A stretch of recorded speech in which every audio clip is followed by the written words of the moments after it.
తులసి చంద్ ఈవిడ ఎరుపు జెండాను అమితంగా ఇష్టపడుతూ ఉండే ఒక చైనా ఏజెంట్ అంటారు. భారతదేశంలో పుట్టి ఈ దేశపు కూడు తింటూ ఈ దేశాన్ని అసహ్యించుకుంటూ శత్రు దేశాలను ఈవిడ అమితంగా ఇష్టపడుతూ ఉంటారు, వారిని సపోర్ట్ చేస్తూ ఉంటారు అని అంటుంటారు. తాజాగా భారత్ పాక్ మధ్య తీవ్రమైన యుద్ధ వాతావరణం నెలకొన్న నేపథ్యంలో ఈవిడ క్షమించరాని తప్పు చేశారు. పాకిస్తాన్ను సపోర్ట్ చేస్తూ వారి మీద సింపతిని చూపిస్తూ భారత్ను నిందిస్తూ ఒక వీడియో చేశారు.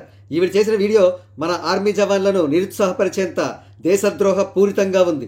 యుద్ధం వల్ల నిత్యావసర సరుకులు, పెట్రోల్ రేట్లు విపరీతంగా పెరిగిపోతాయంట, సైనికులు చనిపోతారంట.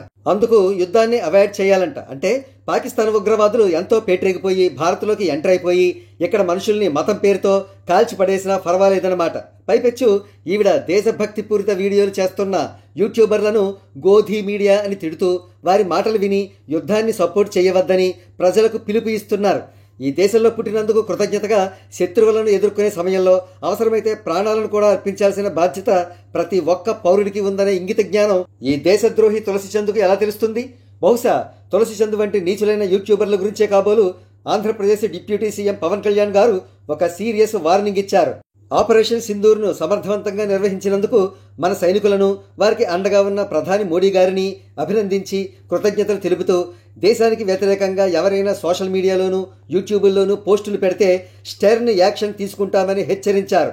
తులసి చంద్ గోబ గుయ్యమందని వేరే చెప్పాలా?